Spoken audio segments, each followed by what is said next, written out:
Bien, bonjour à toutes et tous. Donc, on commence notre séance du séminaire, à la fois du laboratoire de Dijon, de la MSH, de Paris 1, de l'Université de Rouen, mais également de l'Université de Rome, de l'Université de Tunis. Donc, tout ce grand séminaire autour des ateliers du communisme. Et la journée d'aujourd'hui est consacrée au sport rouge, ou écrire à l'encre rouge l'histoire du sport, et ça participe en fin de compte à quelque chose d'important porté par la Maison des sciences de l'homme de Dijon, puisque la MSH a été labellisée par Collecte Percée pour ses collections critiques des mouvements sociaux, ayant mis en ligne de nombreuses ressources sur l'histoire des communismes, archives du Comintern, brochures de l'ancienne bibliothèque marxiste de Paris, plusieurs revues ou journaux du second XXe siècle liés au PCF qui sont en ligne sur le site Pandore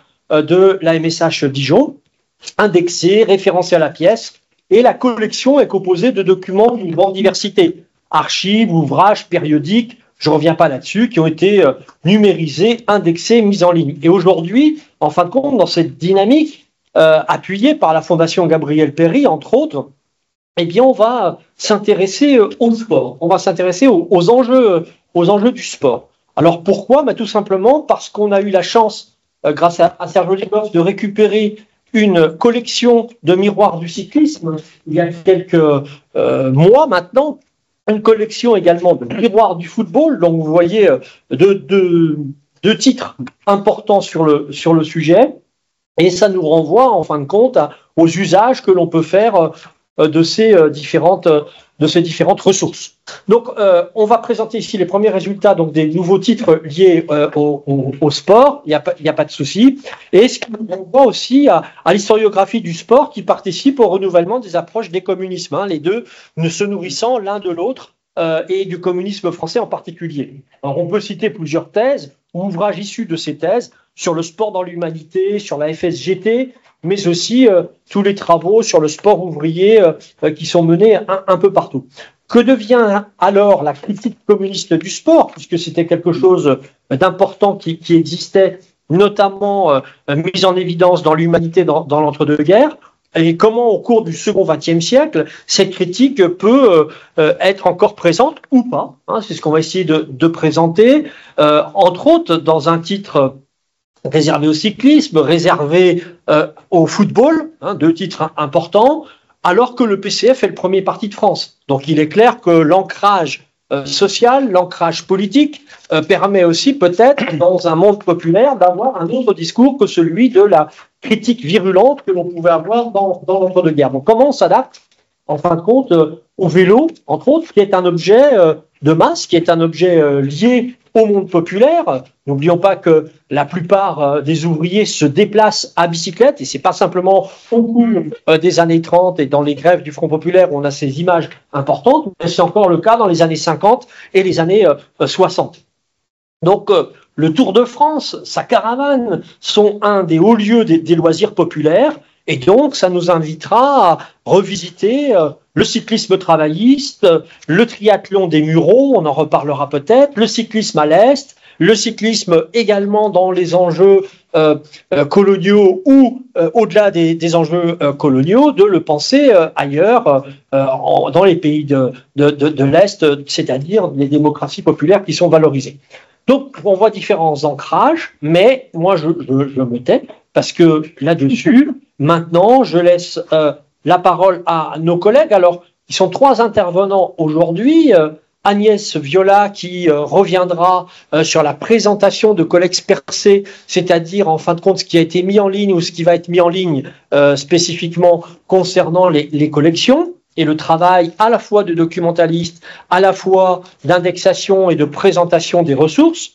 Et puis Karen Bretin et Olivier Chauveau qui vont, eux, présenter les corpus, les premiers résultats des corpus et comment, en fin de compte, on a fonctionné.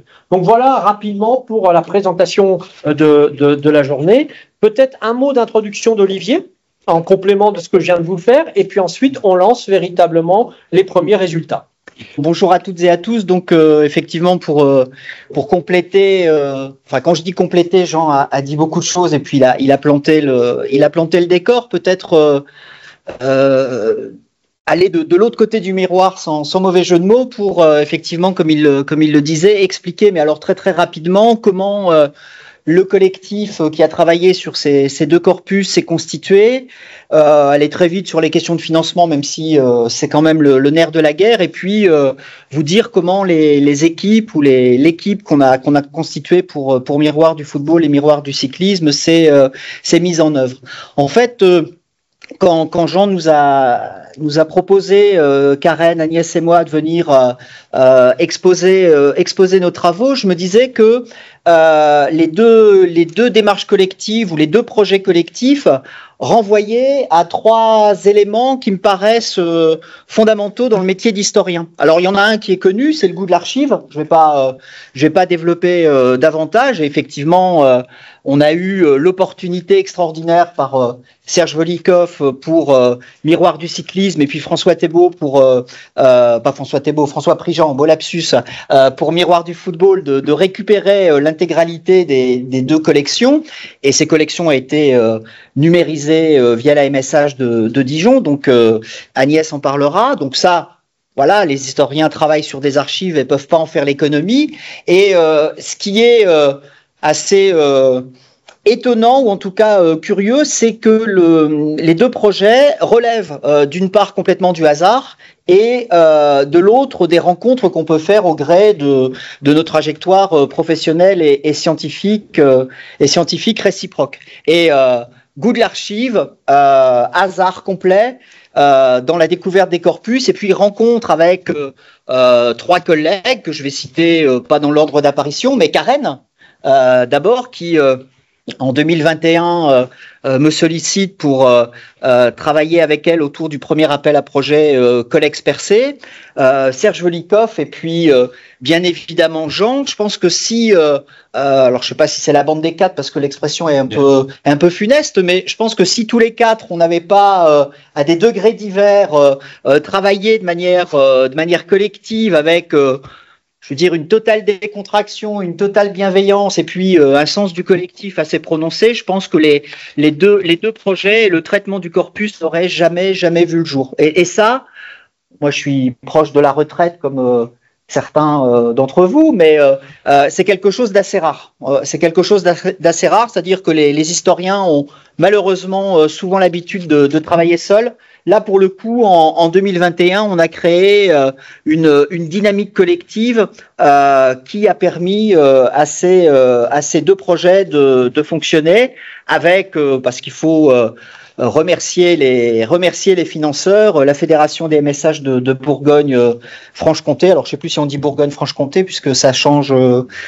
Ça change, mais bon, on peut encore dire. Donc voilà. Et puis bien évidemment, Collex Percé qui nous a permis de numériser et de travailler sur le fond. Sur l'équipe de chercheurs, en fait, on est une dizaine à avoir travaillé sur Collex Percé, en tout cas pour Miroir du cyclisme. En fait, avec Karen, quand on a constitué la team, puisqu'on s'appelle comme ça, on a d'abord pensé à des gens avec qui on s'entendait. Et au-delà de la dimension scientifique. Alors ça ne veut pas dire qu'il faille faire l'économie de la dimension scientifique et puis de la capacité des gens à travailler sur les objets, mais le travail en collectif, il est tellement dur, c'est tellement compliqué de nos jours que, je le dis de manière un peu triviale, mais il vaut mieux travailler avec des gens qui n'ont pas de problème d'ego, qui s'entendent bien et qui, j'allais dire, considèrent que ce que fait l'un a autant de dignité que ce que fait l'autre. Et c'est pas toujours le cas dans des démarches collectives. Donc voilà, je termine là-dessus pour que vous ayez, comme on dit maintenant, quelques éléments de langage sur la manière dont on a travaillé. Je termine sur deux anecdotes qui vont faire rougir mes camarades de droite. Enfin, je parle de la position géographique. Serge Volikov, que vous connaissez, que je connaissais pour l'avoir lu bien évidemment, lors d'une de nos premières rencontres, il est là. Il est assis dans un petit coin de table. il prend des notes, il écoute, il nous écoute parler, et puis à un moment donné, à la fin, enfin moi je m'en souviens très bien, et je pense que Karen également, il lève la main et puis il dit bah est-ce que je peux, alors il griffonnait des trucs sur des papiers, est-ce que je peux rajouter 2-3 trucs?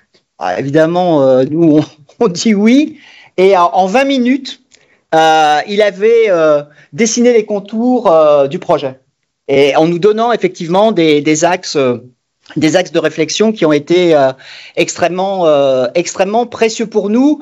Et ça a été une vraie leçon pour moi, Serge. Tu vois, je te le dis tranquillement, en me disant, bon, il y a encore du boulot. Et le deuxième, c'est Jean. Alors moi, c'est quelqu'un qui m'épate et voilà, je le dis maintenant. Voilà, comme ça, il va pleurer un coup.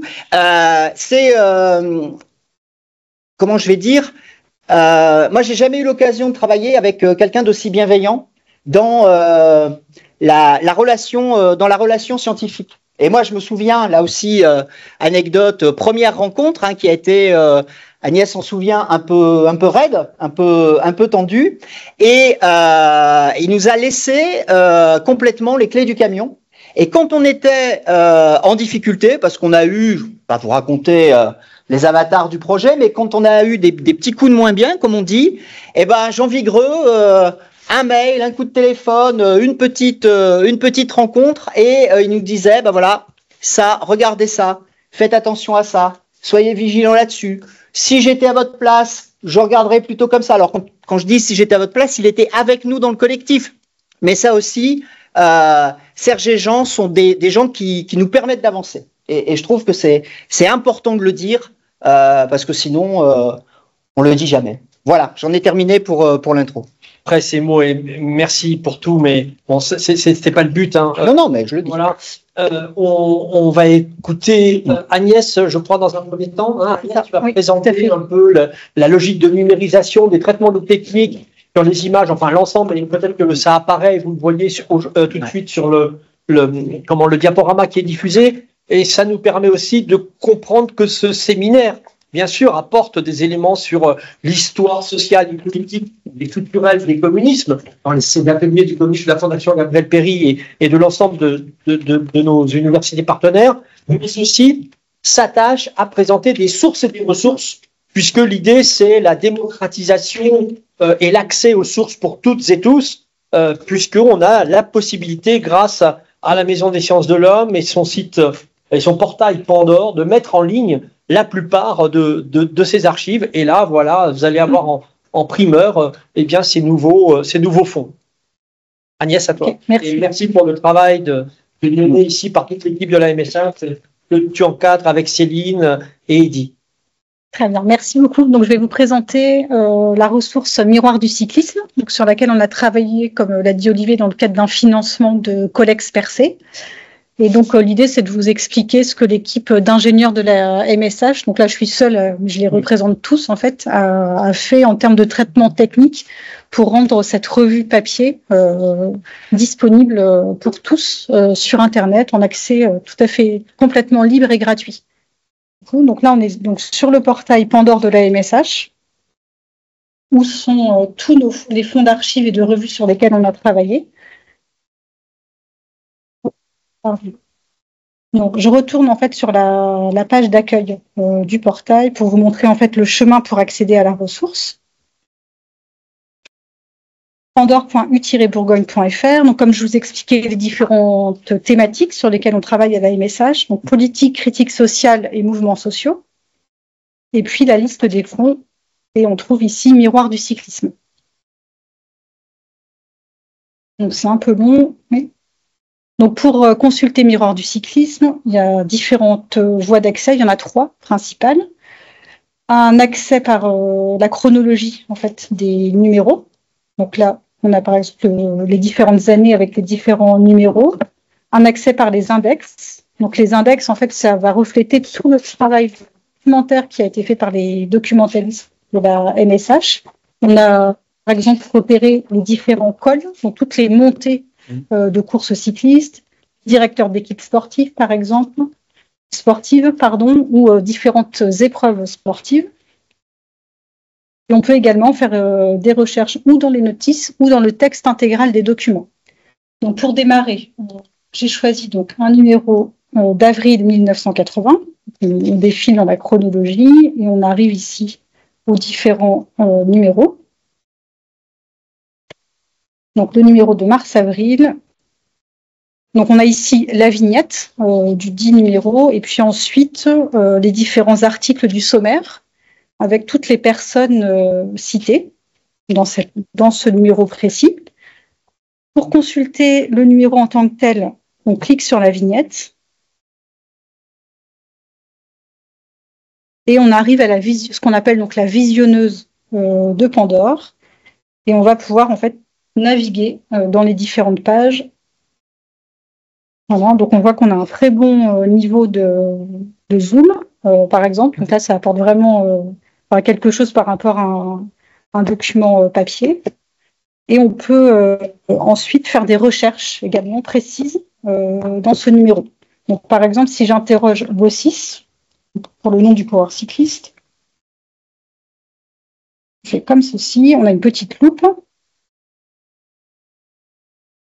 Et l'outil va nous ressortir les différentes pages où le coureur est cité. Donc là, ce sont principalement des résultats de course. Une autre possibilité d'interrogation, ça peut être par exemple un nom de course. Là, j'ai choisi Paris-Nice dans ce numéro.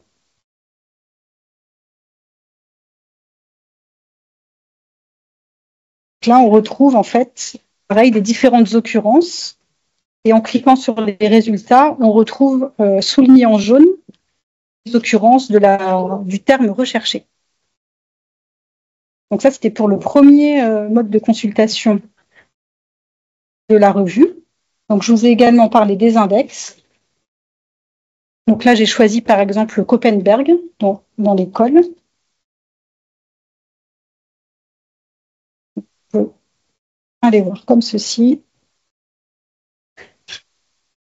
Donc là, on a également tous les numéros dans lesquels le mot Copenberg a été indexé. Donc on voit qu'on a 16 résultats. Et donc là, ça correspond en fait à ce que les documentalistes ont saisi quand ils ont identifié Copenberg dans le titre des articles enseignés comme tel.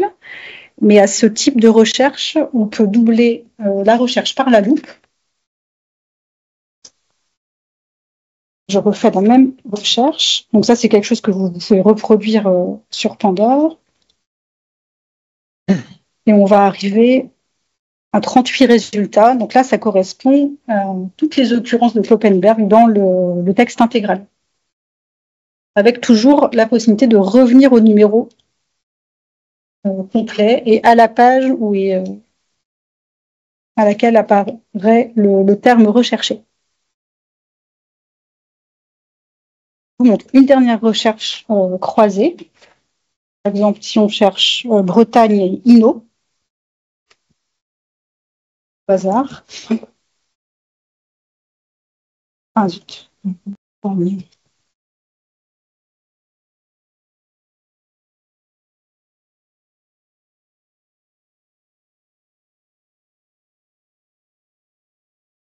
Donc là, ça va nous renvoyer en fait tous les numéros où sont cités à la fois la Bretagne et Bernard Hinault. Donc c'est pas forcément une recherche de proximité, c'est pas forcément dans le même article, mais c'est quand même assez proche pour ressortir. Et on a également la possibilité de revenir au numéro concerné.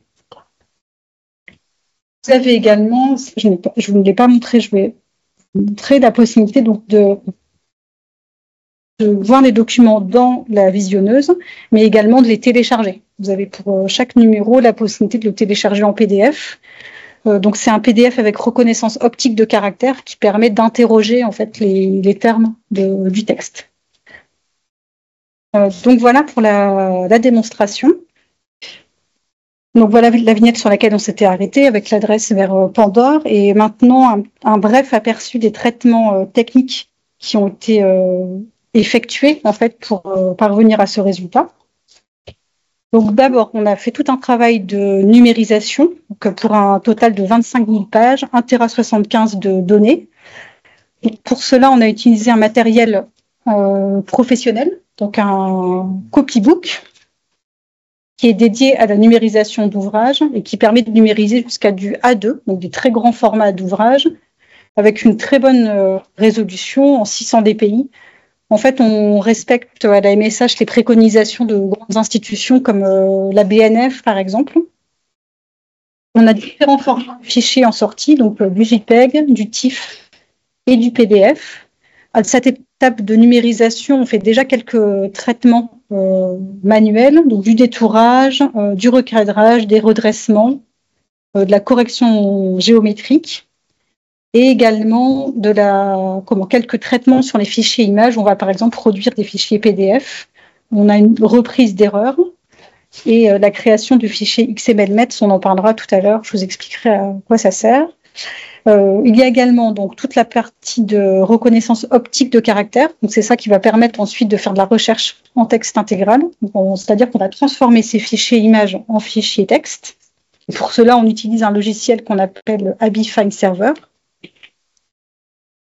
Les traitements techniques, notamment la production de fichiers METS et Alto, c'est ce qui va permettre de localiser, si on peut dire, les résultats sur des fichiers images. Comme je vous l'ai montré tout à l'heure, on fait une recherche d'une chaîne de caractères, de texte, et grâce aux outils qu'on utilise, on retrouve l'occurrence donc à la fois dans les PDF, également sur les images, ce qui est plutôt confortable pour le lecteur. Donc après cette période de numérisation, on a toute une étape de documentation. Donc ça, c'est ce qui va aboutir aux notices présentes sur Pandore. Donc pour ce faire, on travaille dans un tableur. C'est un modèle qui a été réalisé en concertation avec les documentalistes et le pôle informatique à MSH. Donc chacun des numéros de la revue, on va créer une notice, différents champs. Chacun des articles en fait est identifié. Donc là, par exemple, j'ai pris le premier numéro de 1960 où on voit donc le titre des différents articles et puis les coureurs cités et les deux autres concernés. Également les mentions de pagination. Donc ce travail est fait par donc des documentalistes. Il y a donc cette période de saisie, ensuite d'une relecture. Et une fois que le tableur est finalisé, il passe au pôle informatique qui va le transformer dans un fichier XML, donc en EAD. Donc ça, c'est un format de description archivistique international. C'est une émanation de IZG. Donc à la MSH, on a fait le choix de décrire et nos revues, nos ouvrages et nos fonds d'archives en XML EAD pour permettre des recherches croisées. Donc c'est un choix un peu atypique, mais qui a porté ses fruits. Ça permet des recherches croisées assez fines sur tous les types de documents. On a créé une structure globale pour les types de fonds, tous les fonds, mais après il y a des spécifications pour chacun des fonds précis. Donc c'est ce que je vous disais tout à l'heure avec les différents index qui ont été créés spécifiquement pour Miroir du cyclisme et qui ne seraient pas appropriés pour d'autres fonds, donc pour tout ce qui concerne par exemple les épreuves, les équipes sportives, les directeurs sportifs, directeur d'autres organismes. Cette transformation, elle est faite, comme je vous disais, au sein du pôle informatique par un logiciel qui a été développé en interne. Je vous mets rapidement un exemple de fichier EAD. Donc ça, en fait, c'est un fichier texte avec des balises. Ça ressemble un petit peu à du HTML. Plus balisé, un peu plus structuré, on va dire. Une fois que ce travail est fait, donc là, on va pouvoir préparer la diffusion sur le portail Pandore. Et pour ce faire, on a toute une phase de test et de contrôle sur une interface qu'on appelle de pré-production, qui ressemble à Pandore, mais qui n'est pas ouverte à l'extérieur. Donc ça, en fait, chacun se répartit les rôles et chacun fait des contrôles pour vérifier que la ressource est vraiment diffusée sur Pandore et quelque chose et de qualité. Donc, je vous ai cité quelques exemples de contrôles qui sont réalisés. Donc, par exemple, à chaque code de l'instrument de recherche, donc pour chacun des numéros de la revue, on va vérifier qu'on a bien un dossier image, donc qui va permettre d'ouvrir la visionneuse, et un fichier PDF du même nom. On vérifie également que chacun des numéros est visible dans l'instrument de recherche. Par exemple, quand on a fait la première mise en ligne, ça s'est arrêté dans les années 70 et voilà, on n'avait pas la fin. Ça doit être vérifié. On vérifie également que chacun des fichiers PDF est téléchargeable. Également la présence de vignettes, que la visionneuse s'ouvre bien, que la fonctionnalité de recherche en texte intégral fonctionne également.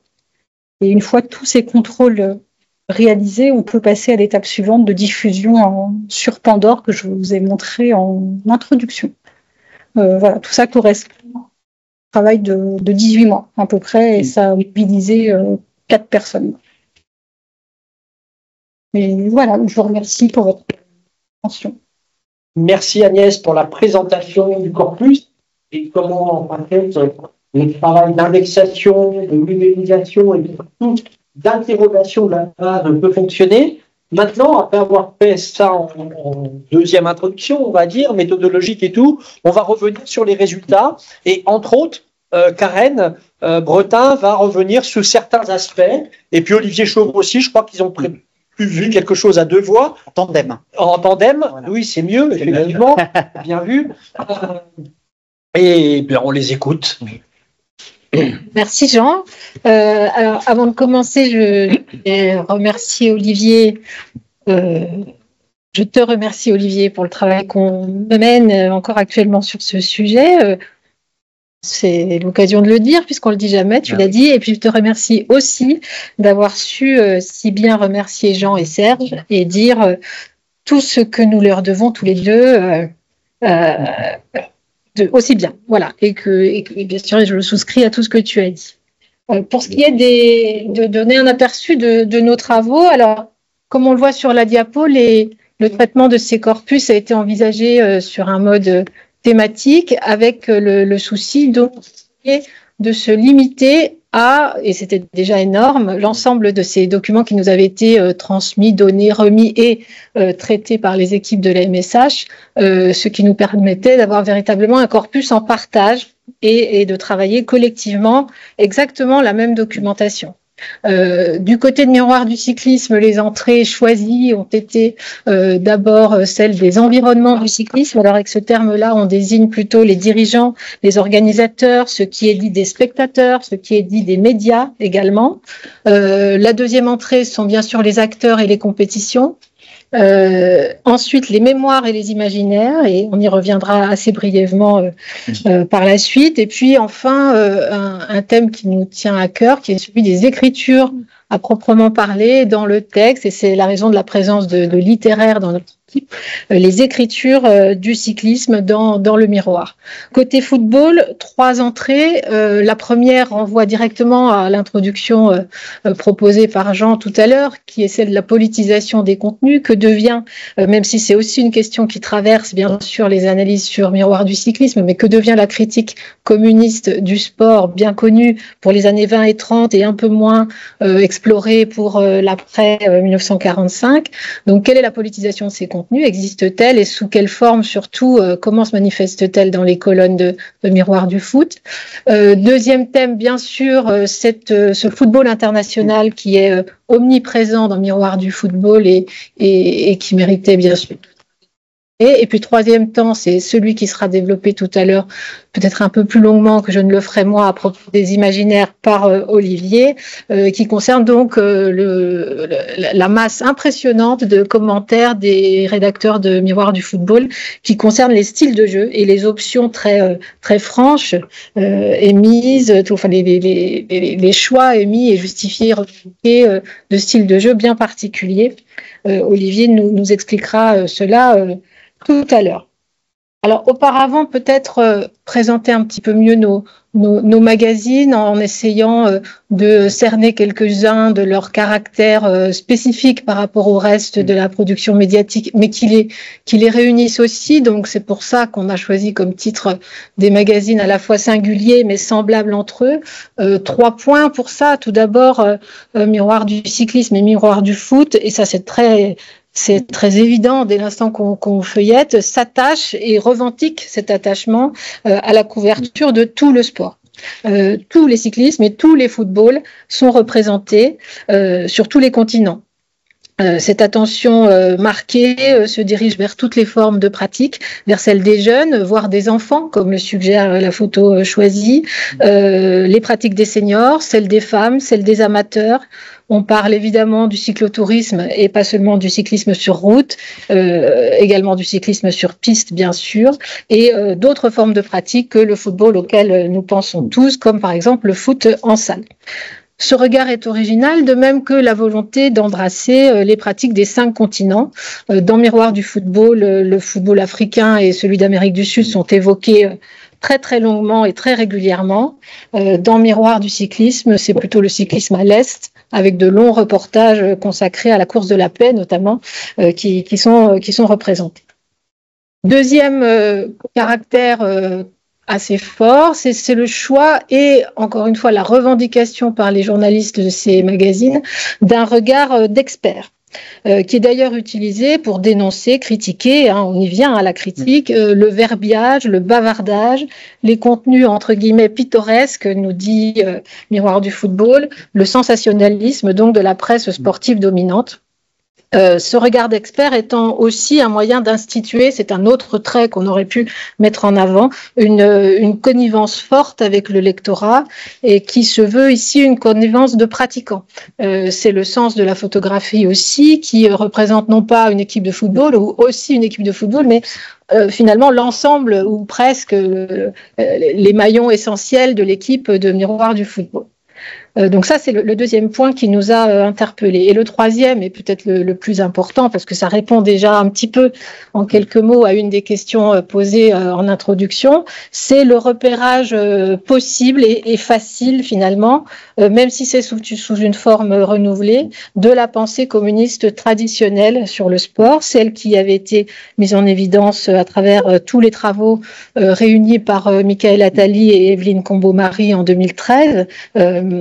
Donc ces invariants de la critique communiste du sport qui s'organisaient et qui s'organisent encore dans les miroirs selon 2 lignes critiques qu'on repère facilement parce que dans leur écriture même elles sont très distinctes aussi, mais qui sont néanmoins toujours entrecroisées. Donc une ligne critique, j'ai dit peut-être 2 lignes critiques. Alors, il y en a une qui est critique et l'autre c'est l'inverse, c'est une ligne de célébration.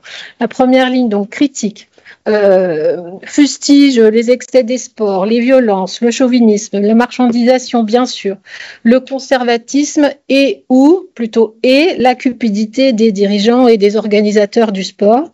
On critique bien sûr les politiques publiques, les évolutions réglementaires, etc. Et puis la seconde trame narrative, on pourrait dire, c'est une ligne tout à l'inverse de célébration, que ce soit la célébration des sportifs, toujours, premiers acteurs du jeu, les ouvriers du vélo, évidemment, mais aussi la célébration des spectateurs du sport, pas n'importe lesquels, les vrais spectateurs du sport, c'est des amoureux, avec des guillemets, de la pratique, ceux qui sont là pour s'émerveiller des prouesses des sportifs de haut niveau.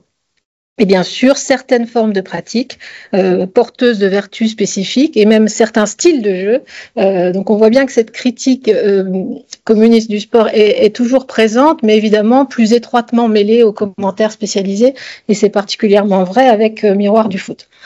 Alors justement, pour ce qui est de nuancer un petit peu et d'essayer de comparer nos 2 magazines par ailleurs assez semblables, il nous semble, mais c'est une chose qui pourrait être encore discutée, que les discours sont plus homogènes dans Miroir du football, sans doute en raison de la présence dans cette équipe d'un très emblématique rédacteur en chef, c'est la raison du lapsus de départ qui s'appelle François Thébault, alors que l'équipe semble un peu plus vaste et sans doute faite de sensibilités un petit peu plus contrastées que dans Miroir du foot à Miroir du cyclisme. L'autre point, c'est quand on parle de cette fameuse technicité des contenus, ces magazines très spécialisés au sens fort du terme, d'experts, etc.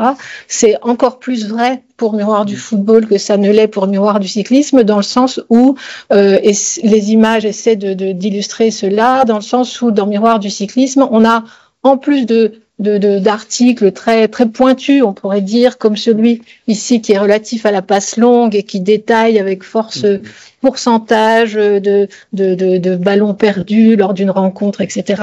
On a bien sûr ce type de papier dans Miroir du cyclisme, mais on a aussi des choses beaucoup plus légères.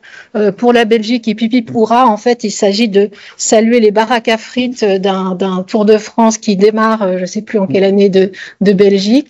Même chose, les deux garçons dans leur baignoire, là, sont deux cyclistes néerlandais. L'un vient de gagner l'étape grâce au second, et le commentaire explique que les deux hommes devisent et se remémorent les exploits du jour dans leur baignoire à l'issue de l'épreuve.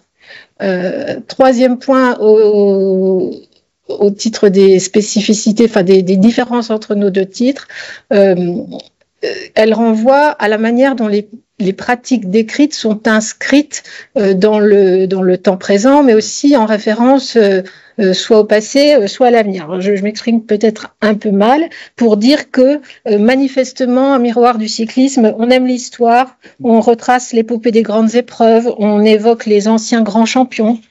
Le récit est volontiers nostalgique. On évoque longuement le vélo d'antan, l'ère où aucun nom de sponsor ne figurait sur les maillots, cuissards et casquettes, où le peloton s'étirait dans la campagne ou dans l'école, hors de la vue des caméras et encore une fois sous les vivas de la vraie foule des supporters.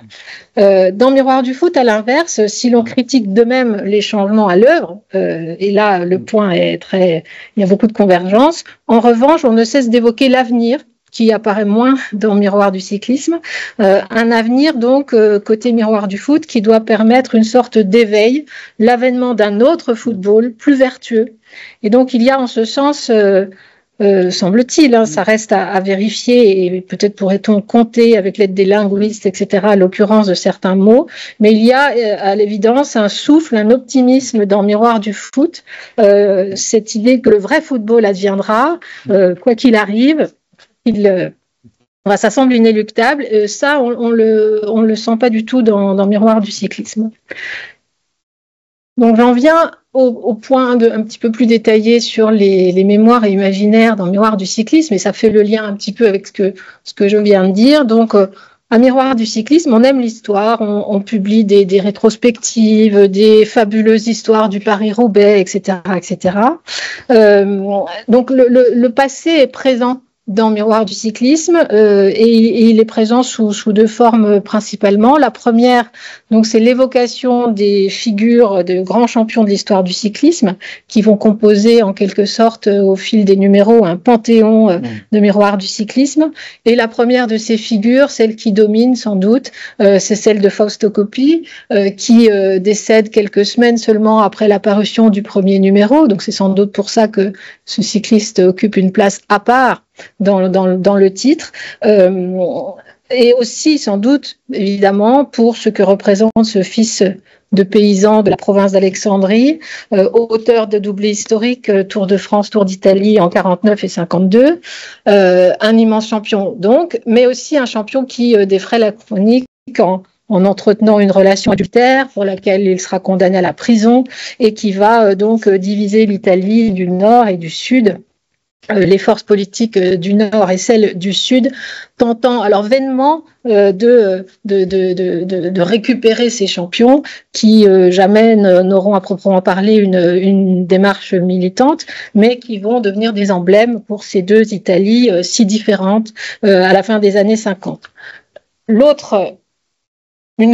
Une des autres traces de ce passé si présent dans Miroir du cyclisme, c'est la mise en scène. Alors la manière dont on évoque certains espaces et la mise en scène des enfants nés de ces espaces-là, en particulier les cyclistes d'extraction rurale, qui sont très souvent présentés entre les épreuves majeures, revenant chez eux sur leur terre natale. Et là, ils sont photographiés souvent dans la ferme des parents. C'est le cas. Alors là, c'est pas véritablement un cycliste, c'est plus un directeur sportif, mais d'Antonin Magne. Et puis c'est le cas, bien sûr, de Poulidor, qui nous a beaucoup intéressés et sur lequel on travaillera bien évidemment. Et puis enfin, et j'en termine avec ça, les régions elles-mêmes, alors c'est-à-dire sans le filtre des cyclistes qui en sont originaires, les régions elles-mêmes ont leur place dans le miroir du cyclisme. Et parmi ces régions, la Bretagne est bien sûr privilégiée, enfin plébiscitée, omniprésente, et présentée comme le berceau du vrai cyclisme. Alors les images, là, j'ai pas beaucoup pris le temps de dater les choses qui ont été données à voir.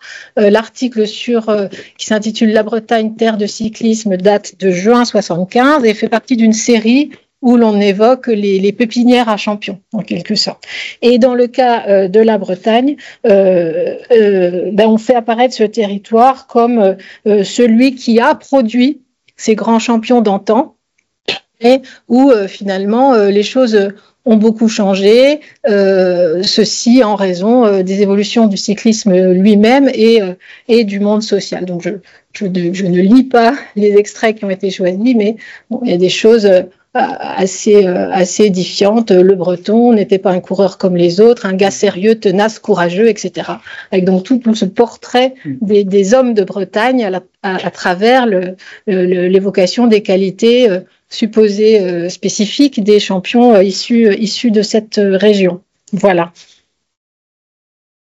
Je passe la parole à Olivier sur le beau jeu. Alors, pour reprendre un peu le propos de Karen sur la comparaison des titres, peut-être quand même en intro, avant de vous parler du beau jeu, et puis la question qui a été évoquée par Jean, c'est-à-dire celle d'une écriture communiste du football, parce que là, c'est le vrai sujet, et c'est celui, Karen l'a dit, bon, c'est pas pour nous défausser, nous dédouaner, mais c'est quand même quelque chose de compliqué. On essaiera peut-être pas de livrer des résultats, mais au moins quelques hypothèses. Alors, miroir du football, mais là je fais écho à l'article de Benoît Carité. Alors, ce qu'on a oublié de dire, et c'est de ma faute, c'est que les travaux qu'on a menés sur miroir du football vont faire l'objet d'une parution dans la revue Territoire Contemporain, et nous sommes presque au bout. Voilà, on attend encore un article et demi d'un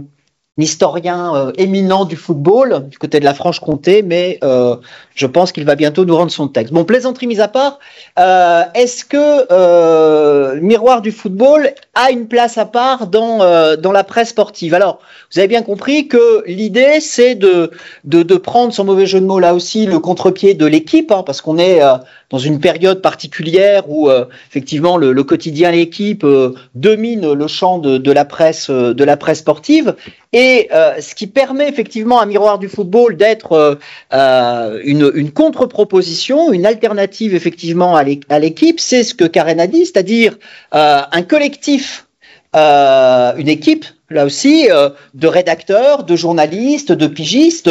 Benoît Carité, qui s'amusait à compter le nombre des rédacteurs, arrive à peu près 200 collaborateurs qui, entre 1958 et 1979, qui sont les dates extrêmes de parution du miroir, donc 200 collaborateurs ont travaillé sous la houlette de Maurice Vidal et évidemment, je vais essayer de pas me tromper cette fois-ci, de François Thébault. Et François Thébault, sans rentrer trop dans le détail, il a effectivement une sorte de fan club, il y a une association des amis de François Thébault, et quand on interroge et quand on a discuté avec les gens qui l'ont côtoyé, qui l'ont connu, qui ont travaillé avec lui, il y a je ne vais pas dire un culte de la personnalité parce que ce serait excessif et puis malvenu, mais il y a une véritable dévotion. Il y a une véritable dévotion, c'est-à-dire c'est un personnage charismatique, c'est quelqu'un qui ne transige pas, c'est-à-dire qu'il a une ligne directrice, il a une pensée sur ce que doit être le football, ce que doit être le beau jeu, et il ne sortira jamais de cette ligne, et c'est ce qui expliquera pour partie son départ en 1979, au-delà des difficultés économiques du titre. L'autre point sur lequel je voudrais dire un mot avant de rentrer dans le beau jeu, mais il a son importance, c'est ce que Karen a dit, c'est-à-dire que les rédacteurs, les collaborateurs, les pigistes sont des joueurs de football, c'est-à-dire qu'ils parlent du football, mais c'est un football qu'ils connaissent parce que ils le pratiquent. Il participe. Alors la petite photographie que vous avez vue tout à l'heure, ce sont les journalistes qui participent au championnat du dimanche matin enfin entre guillemets évidemment, organisé par la Ligue de Paris, qui est dans les années 60 une sorte de championnat corpo avant l'heure, mais qui montre bien une équipe soudée. Les témoignages montrent une ambiance, enfin soulignent une ambiance très très conviviale. Il n'y a pas de fonctionnement très hiérarchique, très lié à l'ancienneté ou j'allais dire la qualité des travaux réalisés, une liberté de ton quasiment totale, même si effectivement François Thébault est la figure de proue, la statue du commandeur du titre. Et Karen l'a dit, ce sont une équipe qui a été ou qui sont alors pas nécessairement des militants, pas des adhérents du Parti communiste, mais des compagnons de route. Enfin, quand on regarde l'itinéraire, pour le peu qu'on ait pu le reconstituer de François Thébault, bah effectivement, il a joué dans les équipes de la FSGT, il a été pigiste à Sport Hebdo, il a travaillé au lendemain de la Libération au journal Sport Libre. Il rejoint Sport entre mars 1946 et septembre 1948. C'est là qu'il fait la connaissance de Maurice Vidal. Il rentre à Miroir Sprint et puis à partir de 1958, en avril 1958 pour être précis, il fait un voyage au Brésil pour couvrir le championnat d'Amérique du Sud. Il découvre ce qu'est le football brésilien. Je vais en reparler après, et de là naît un numéro spécial consacré exclusivement au football brésilien, au football d'Amérique du Sud, dont il ne cessera de vanter les mérites, et ça va ouvrir effectivement la voie à ce que sera Miroir du football. La troisième caractéristique avant de développer et déployer cette question du beau jeu, bah c'est, pour paraphraser Georges Danton, du football, encore du football, toujours du football. Et le football sera sauvé. Et on oublie souvent la nation sera sauvée. Bah là, c'est un peu la même chose. C'est-à-dire que on ne parle que de football. Alors peut-être moins de football amateur que de football professionnel. C'est-à-dire que ce ne sont pas tous les footballs qui sont représentés ou en tout cas qui sont mis en exergue dans Miroir du football, mais sans doute parce que la ligne politique elle est plus marquée qu'elle ne l'est pour Miroir du cyclisme, et donc il y a cette ligne éditoriale complètement originale qui va se traduire par, Karen l'a dit, une histoire technique, tactique du football, une approche très scientifisée des matchs. Là, il y a une première forme d'historicisation, alors j'aime pas le terme, mais bon, j'en ai pas trouvé d'autre, du match de football, et finalement, c'est pas si contemporain qu'on pourrait le penser. Et comme l'a dit Karen, autant Miroir du cyclisme, c'est radio nostalgie, hein, c'est-à-dire c'était mieux avant. Et ben là, Miroir du football, sans mauvais jeu de mots là encore, c'est une sorte de lecture très très utopique de ce que devrait être le football de demain, et annoncer des lendemains qui chantent mais qui vont finalement assez déchanter. On aura l'occasion d'en reparler. Alors pour faire la transition, pour faire une transition, l'apologie du beau jeu et l'expression, enfin on pourrait s'amuser à regarder le nombre d'occurrences dans le miroir. Je pense qu'on arriverait à des milliers d'occurrences. C'est je vais dire quelque chose de quasi obsessionnel, mais qui se résume pas à une formule. Moi, c'est ça que j'ai découvert en explorant le corpus. Alors, c'est difficile dans le sens où le plaidoyer pour le 4-2-4, par exemple, je vais en parler un peu, ça suppose que l'historien du sport en général et l'historien du football en particulier soit aussi affûté que ne l'étaient les rédacteurs du Miroir pour comprendre les schémas tactiques, pour comprendre les systèmes de jeu, pour faire la distinction entre le béton, le verrou suisse, le catenaccio, etc., etc. Donc voilà, il faut vraiment faire des efforts, parce que moi j'étais pas du tout spécialiste de ça. Moi je connaissais le WM, donc c'est vous dire. Mais voilà, il faut avoir une connaissance très très indigène, et puis comprendre le vocabulaire qui est utilisé dans les articles et qui témoigne effectivement d'un véritable niveau d'expertise. Alors à la fois pour les rédacteurs, mais aussi pour les lecteurs. C'est-à-dire que c'est toujours compliqué, hein, la condition de réception, enfin les conditions de réception d'un quotidien ou d'un mensuel, enfin peu importe, mais et de toute façon, j'ai pas le temps de vous le lire, mais il y a l'éditorial de François Thébault du premier numéro du Miroir qui dit bon, si vous êtes des amoureux du football, si vous êtes des techniciens, des tacticiens, si vous avez une connaissance fine du jeu, ce journal pardon est fait pour vous. Si c'est pas le cas, passez votre chemin. C'est-à-dire que voilà, on s'adresse à des spécialistes et à des gens qui vont comprendre ce que les journalistes vont bien vouloir dire. Alors le beau jeu, c'est quoi?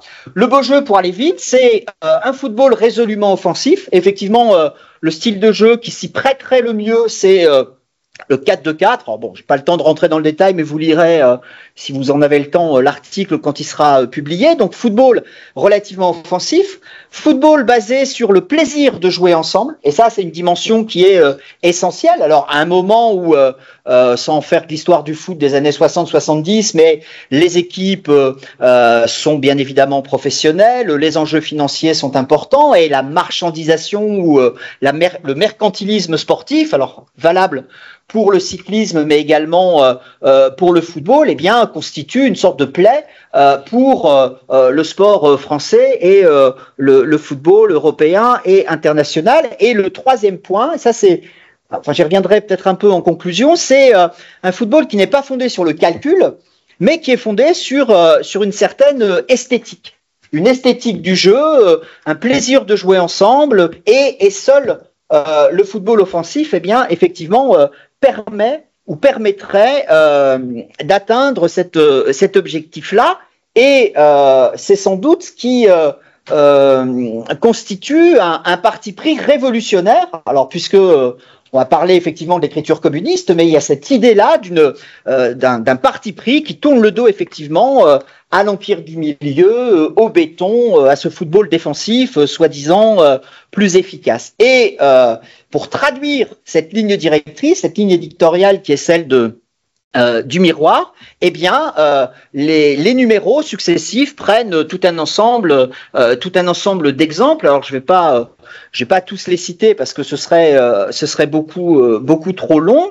Je vais juste donner deux ou trois exemples significatifs. Il y a tout un ensemble de numéros qui traitent des coupes du monde. Des coupes du monde de football, parce que là, évidemment, on est dans cette internationale du football et du jeu.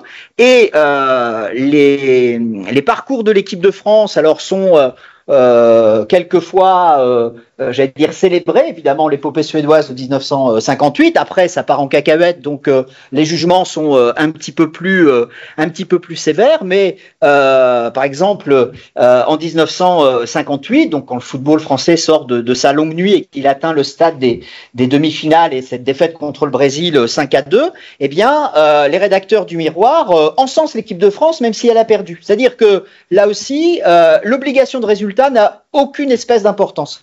Il vaut mieux bien jouer, il vaut mieux perdre plutôt que de gagner, j'allais dire, en utilisant de mauvais artifices et puis en pratiquant un jeu qui soit complètement stérile et complètement aseptisé et desséché. Alors évidemment, les héros sportifs de l'époque, bon, vous avez Pelé, on pourrait parler de Garrincha, mais à chaque fois, on met en scène la personnalité du joueur, sa fantaisie, son plaisir de jouer, et puis surtout la capacité qu'ont ces joueurs à susciter des émotions collectives. On est dans l'émergence d'un supporterisme qui se structure, en tout cas qui devient de plus en plus manifeste. Et donc les équipes sud-américaines, parce qu'elles pratiquent un jeu proche effectivement du beau jeu, parce qu'elles sont pas dans le calcul, parce que il y a une certaine forme de créativité, eh bien sont célébrées par le Miroir, quand d'autres équipes sud-américaines, je pense par exemple à l'Uruguay, sont stigmatisées parce que justement, alors là pour le coup, pratiquant des systèmes de jeu qui sont proches des systèmes de jeu des équipes européennes, fondés sur le réalisme. Et là, il y a des raccourcis extraordinaires. Le réalisme, c'est la violence. C'est-à-dire, c'est un football brutal, celui qu'on ne veut bien évidemment plus voir. Donc, les Coupes du Monde, bel exemple effectivement du beau jeu. Deuxième niveau, les équipes de France.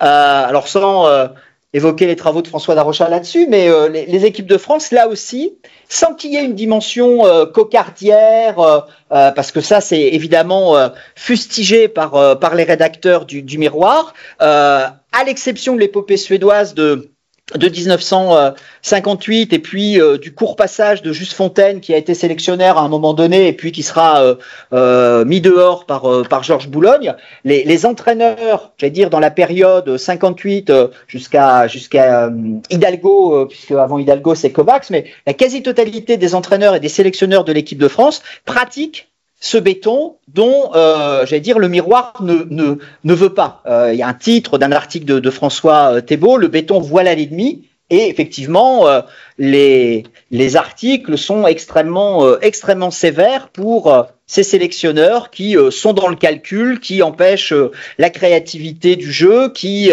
refusent de voir, par exemple, il y a lors de l'édition 1966 de la Coupe du Monde, Henri Guérin, qui est le sélectionneur national, est accusé par le Miroir de pratiquer un hurrah football des temps préhistoriques.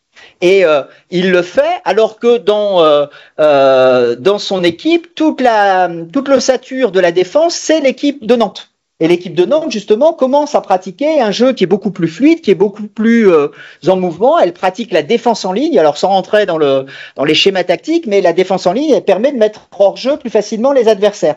Et donc, bien que la ligne de défense soit nantaise, le jeu qui est promu par Henri Guérin, c'est un jeu qui est effectivement désespérant et qui désole effectivement le Miroir. Donc il y a cette lecture des équipes de France avec je parlais tout à l'heure de Georges Boulogne. Alors Georges Boulogne, c'est le pape du football français dans les années 60-70. Il est instructeur national en charge de la formation des entraîneurs, c'est-à-dire c'est lui qui fait la pluie et le beau temps dans, la formation des entraîneurs, et il devient une sorte d'homme à abattre, et le mot est faible, dans le Miroir, parce que étant à l'origine de la formation des cadres, ayant été à la tête de l'UNECATEF, il donne un tempo qui ne correspond pas, alors pas du tout, à ce que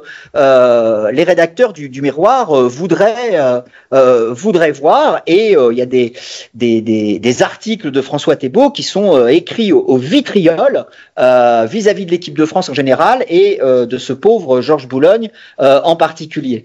Dernier niveau d'échelle, et j'arrête là.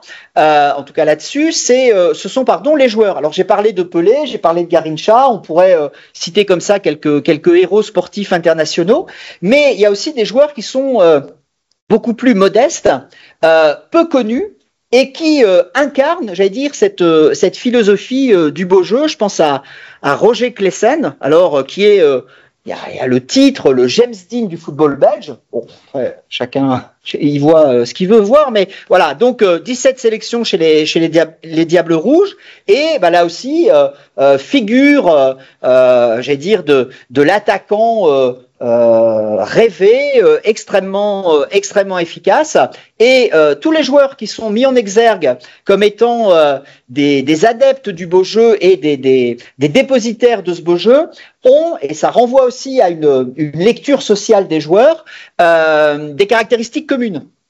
Ils ont des origines modestes, ils ont des qualités physiques naturelles. Alors là, sur la naturalisation des qualités physiques du footballeur, il y a des choses qui sont assez extraordinaires. Ils ont cet amour du beau jeu, et puis surtout, ils refusent la marchandisation outrancière de leur talent. C'est-à-dire qu'ils vont pas aller vendre leur âme au plus offrant.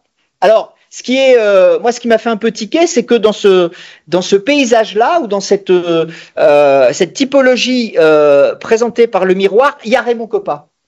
Raymond Kopa, on peut pas dire que ce soit, j'allais dire, un modèle dès lors qu'il s'agit de parler de la marchandisation de sa carrière. Enfin, je pense à son transfert au Real de Madrid. Mais bon, voilà, on essaie toujours d'avoir une sorte d'idéal type de ces joueurs qui incarnent ce beau jeu. Et puis, bon, je termine là-dessus, des équipes qui sont dépositaires là aussi de ce football offensif. Alors il y a une rubrique récurrente dans Miroir qui s'appelle une sorte de marronnier comment jouent nos grandes équipes, et parmi les grandes équipes, Reims bien évidemment, j'ai parlé de Nantes, Sedan, Avignon, le Red Star évidemment, Jean, je pouvais pas en faire l'économie, qui accède à la deuxième division dans les années 70, qui toutes pratiquent un jeu simple, mais un jeu qui, j'allais dire, peut être efficace. En tout cas, c'est le cas de l'équipe de Nîmes, entraînée par Kader Firoud,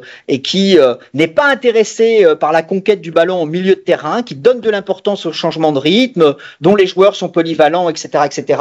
Il y a des articles extraordinaires sur l'équipe d'Avignon, qui accède à l'équipe à l'élite professionnelle en 1966. Alors pourquoi je vous parle d'Avignon ? Parce que elle est entraînée par Léon Glovacki, qui n'a aucun diplôme d'entraîneur. Et donc, c'est l'occasion de mettre une baffe, j'allais dire, à Georges Boulogne en disant, bon ben voilà, on peut, j'allais dire, ne pas avoir les diplômes qu'il faut, on peut permettre à une équipe d'accéder à l'élite professionnelle, et on le fait parce que justement, on est adepte du beau jeu, ou en tout cas d'un football extrêmement bien construit, spectaculaire, et dont l'efficacité offensive est gage d'avenir pour l'équipe. Bon, même si pour Avignon et puis pour le Red Star, ça se terminera mal dans les années 70.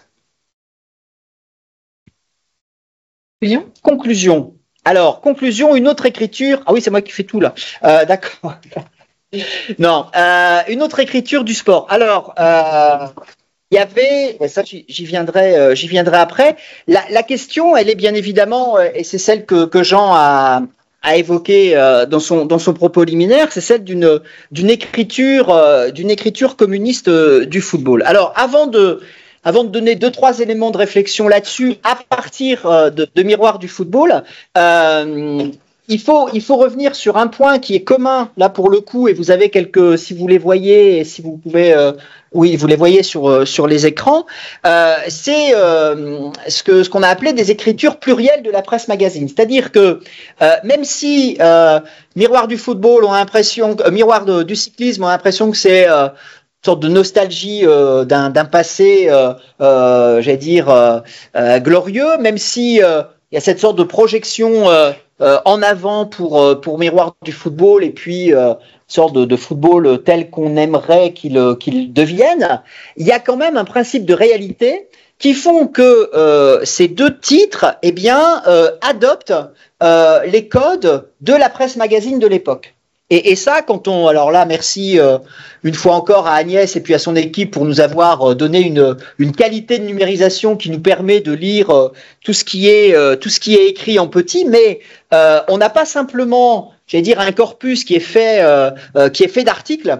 On a une iconographie, des photographies, des réclames, des publicités, des caricatures, des posters, des encarts. Enfin, je veux dire, il y a une vraie modernité dans la mise en page. Il y a une sorte, enfin, c'est même pas une sorte, il y a une vraie inventivité, j'allais dire, qui explique sans doute tout à l'heure, au début, je parlais du goût de l'archive, mais que les lecteurs de l'époque du Miroir les aient pieusement conservés, parce que il y a une dimension patrimoniale, ça aussi c'est un chantier qu'il faudrait qu'on soit en capacité de lancer, mais il y a une vraie dimension patrimoniale pour ces titres-là, en plus, j'allais dire, de leur vocation à être analysés pour comprendre la presse sportive de l'époque. Alors, on avait parce qu'on aime bien faire des jeux de mots, enfin je pense que vous l'avez compris, on parlait de l'encre rouge s'agissant effectivement de ces titres-là, et je vais essayer de donner deux trois idées, ou en tout cas 2-3 orientations qui caractériseraient effectivement cette écriture communiste du sport à travers la diapositive que vous avez. Alors ces liens avec la révolution, ou en tout cas cet idéal révolutionnaire, on le voit par exemple avec ce que j'évoquais tout à l'heure, c'est-à-dire cette vision très émancipatrice du football et du jeu pratiqué. Et là, je fais écho à l'article qu'ont écrit Léo et Jean dans Territoire contemporain. Il y a cette idée que, alors évidemment, vous allez comprendre tout de suite les analogies et les liens. Le footballeur, pardon, doit être l'auteur de sa propre production sportive. Il est le dépositaire et le propriétaire de sa technique et de son style de jeu propre. Ça lui appartient, c'est son capital football. Vous voyez, sans forcer le trait. Et c'est pour ça que le slogan "le football au footballeur", c'est celui qui est affiché sur la façade du siège de la fédération avenue d'Iéna en mai, le 22 mai 1968, avec une autre banderole, mais qui est extrêmement évocatrice: la fédération, propriété des 600 000 footballeurs. C'est-à-dire que la fédération ne possède rien. Le football appartient à ceux qui le pratiquent. Et le deuxième élément qui est une sorte de clin d'œil à ce lexique rouge et puis cette écriture communiste, c'est justement ce choix du 4-2-4 et de la défense en ligne. Alors, je suis pas certain de ce que je vous dis là et de ce que j'ai écrit. Ça relève plus de l'hypothèse ou de l'intuition, mais finalement, le football défensif repose sur une spécialisation compartimentée des tâches, une reproduction des gestes techniques stéréotypés. La passe, le dribble, le tacle, la tête, et ça renvoie finalement à un football qui est très mécanique, qui est très mécaniste. Et là aussi, l'analogie avec plus les révolutions industrielles, mais les moments de l'industrialisation de l'économie française, sont patentes. Et cette stricte division du travail. Les défenseurs défendent, les attaquants attaquent, les milieux de terrain, je sais pas ce qu'ils font, mais ils occupent le milieu du terrain. Et là, cette vision-là, elle est combattue. Elle est combattue parce que le jeu offensif, donc là, c'est évidemment François Thébault, repose sur l'imagination, la créativité, l'imprévu, et permet de combiner destin individuel du joueur et destin collectif de l'équipe. Et donc c'est par le jeu offensif, c'est par le beau jeu que le footballeur, alors là je force le trait, je m'en excuse, peut se réapproprier les moyens de production de son activité, et l'épanouissement de chacun est possible dans le cadre d'une collectivité. Il y a un article que Jean avait cité d'André Hélard dans Miroir du football en mai 1974, où il y a une phrase magnifique: le football, un autre modèle des rapports humains. Et quand on lit l'article, on est quand même un peu convaincu. Deuxième point, et puis après je termine, c'est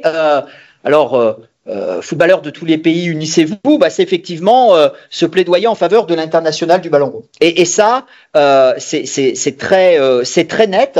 Je disais tout à l'heure que Miroir du football tourne le dos au nationalisme sportif cocardier, chauvinisme ou un chauvinisme manifeste à l'égard de l'équipe de France, et c'est sans doute pour ça, au-delà, des choix tactiques de Georges Boulogne, que l'équipe de France est bien plus souvent fustigée qu'elle n'est célébrée dans le Miroir, parce qu'elle renvoie aussi à, cette sorte de nationalisme étroit qui, évidemment, n'a pas lieu d'être, en tout cas pour les rédacteurs du Miroir. Et quand on lit certains éditoriaux et certains articles, on a évidemment, Jean l'a dit tout à l'heure dans son propos introductif, une analyse géopolitique en creux des relations internationales des années 60-70, avec la découverte des pays émergents, des pays du tiers-monde, et le mot tiers-monde, alors quand les Coupes du Monde, évidemment, se déroulent en Amérique du Sud, là, il y a un discours qui est tiers-mondiste, qui est complètement manifeste, et justement,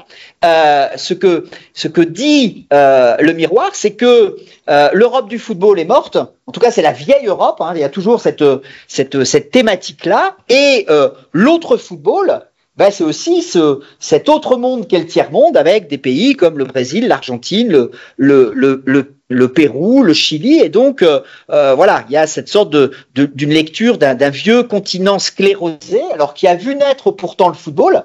Alors, il y a des articles sur la Coupe du Monde en Angleterre en 1966 où les Anglais sont rhabillés pour l'hiver, quoi. Enfin, je veux dire, ils ont inventé le football, mais la manière dont ils le pratiquent lors de la Coupe du Monde en 1968 est lue de manière assez radicale. Et tout ça, eh bien, donne finalement une vision qui est une vision très utopique qu'on va retrouver également dans Miroir du cyclisme. On n'a pas le temps. D'ailleurs, on parle beaucoup trop, mais Karen a mis sur la diapo quelques titres assez évocateurs. Les lendemains qui chantent, les lendemain qui déchantent. Un coureur qui quitte son équipe pour prendre son indépendance. Alors évidemment, 1962, ça fait un écho.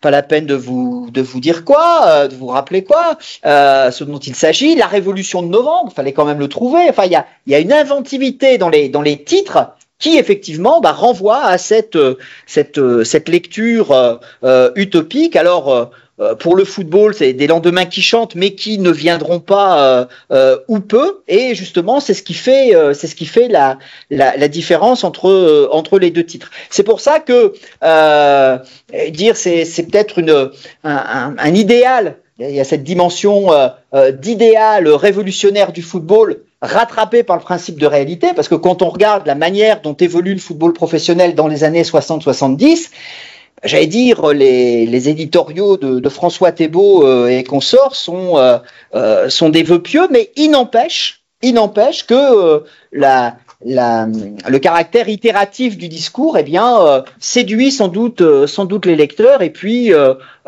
finalement donne à rêver et à penser qu'un autre football est possible, pour reprendre une expression très contemporaine. Alors, bon, on est vraiment désolé. On a été très très vite. On vous a fait ça à la serpe. On a déjà écrit un certain nombre de choses. Il y a eu un travail de Valo et cet après-midi en fait partie. Et une fois de plus, merci à la Fondation Gabriel Péri de nous donner ce temps d'écoute. On continue à travailler. Donc, territoire contemporain, ce sera la mise en ligne des articles pour Miroir du football. Il y aura, alors au-delà des journées d'études et des séminaires qu'on a déjà animés, une publication collective qui reprendra cette écriture à l'encre rouge s'agissant de Miroir du cyclisme, donc qui paraîtra aux presses universitaires de Limoges en 2026 sans doute. Et évidemment, quand on mène ce genre d'aventure collective, il y a toujours les suites possibles, ce qu'on pourrait éventuellement continuer à faire sur ce terrain-là et sur ce chantier. Alors, il y a d'autres miroirs. Il y a d'autres miroirs, c'est-à-dire que bon, là, on vous a présenté rapidement Miroir du football, on vous a présenté rapidement Miroir du cyclisme. On a aussi la chance de pouvoir, d'avoir réussi à obtenir d'autres corpus complètement numérisés. Je pense à Miroir du rugby. Je pense à Miroir Sprint, qui est le titre premier avant, cette spécialisation disciplinaire et thématique des miroirs. Il y a Miroir de l'athlétisme aussi, qui est peu connu, qui n'a pas eu un grand succès, une grande espérance de vie, mais pourtant l'athlétisme, c'est une pratique qui s'est très rapidement, très tôt démocratisée dans l'entre-deux-guerres et également dans les années 50-60, puisque gymnastique, athlétisme, natation sont les trois activités qu'on pratique à l'école, en plus des sports collectifs. Donc, il faudrait qu'on soit en capacité, de creuser les analyses qu'on a faites ou les intuitions qu'on a pu évoquer rapidement pour compléter le corpus existant. Et évidemment, ça nous renvoie à des niveaux d'échelle différents s'agissant de l'histoire comparée. C'est-à-dire que on peut comparer les titres entre les miroirs, mais on peut aussi passer de l'autre côté du miroir. J'ai commencé par là, je vais terminer avec la même expression, c'est-à-dire en allant voir effectivement en Europe, comparé avec des quotidiens ou des hebdos ou des mensuels étrangers, alors qu'ils soient proches, j'allais dire ou pas, de la galaxie communiste, et puis évidemment interroger d'autres titres, alors là qui n'auraient rien à voir ou qui n'ont rien à voir avec la presse sportive, justement pour relever sinon des analogies, au moins des singularités et des différences.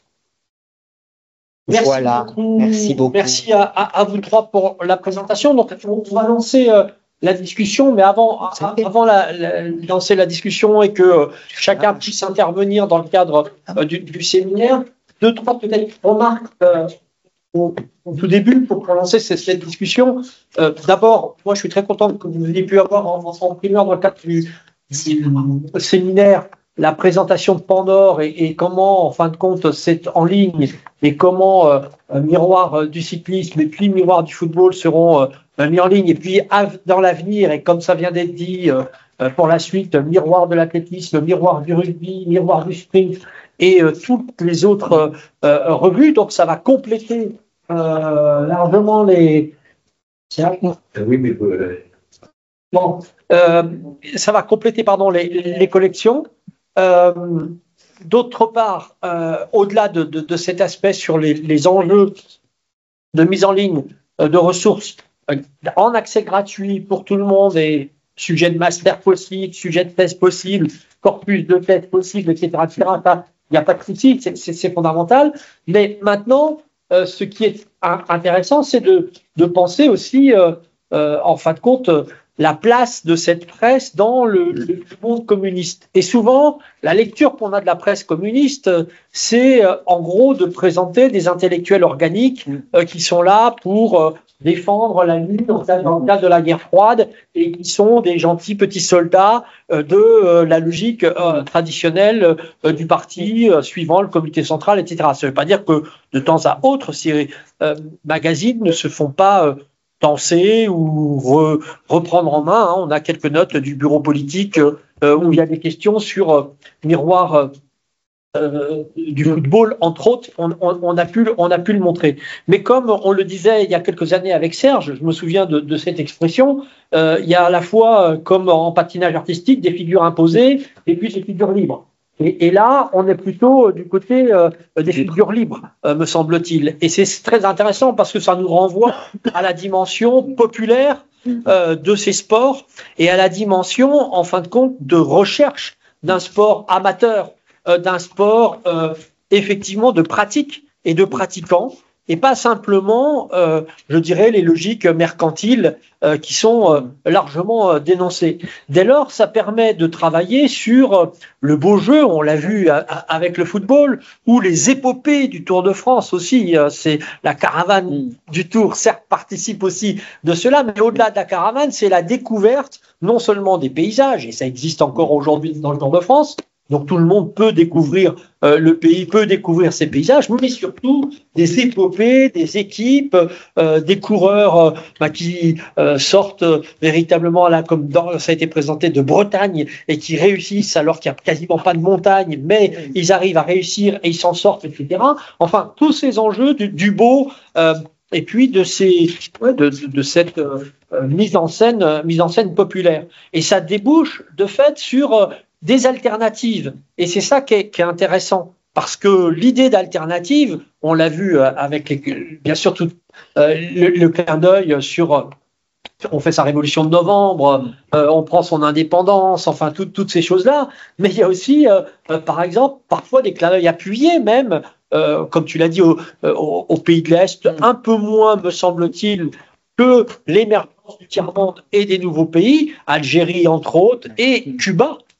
Comment, en fin de compte, souvent on présente Castro comme un ancien footballeur, et c'est intéressant de voir ces enjeux. Et puis là, la dernière photo que tu avais présentée sur l'occupation en 68, au moment de la fédération, le slogan qui est marqué sur les enjeux des footballeurs, il me semble qu'en plus de la banderole, il y a un drapeau rouge à une des fenêtres, et qui renvoie aussi à quelque chose cette fois-ci d'alternative et de plus politique. Pardon, j'ai été trop long pour lancer la discussion. Peut-être dans la salle, il y a des interventions. Je vois des mains qui se lèvent. Donc, on va laisser, dans un premier temps, si vous le voulez bien, la salle intervenir. Et puis après, tous les collègues qui sont dans le cadre du séminaire à distance, on va dire en visioconférence, comme on dit maintenant, mais qui n'est pas virtuel, qui est réel, puisqu'on s'entend et on se voit, de pouvoir poser les questions. Ça va, Tania? Il n'y a pas de souci?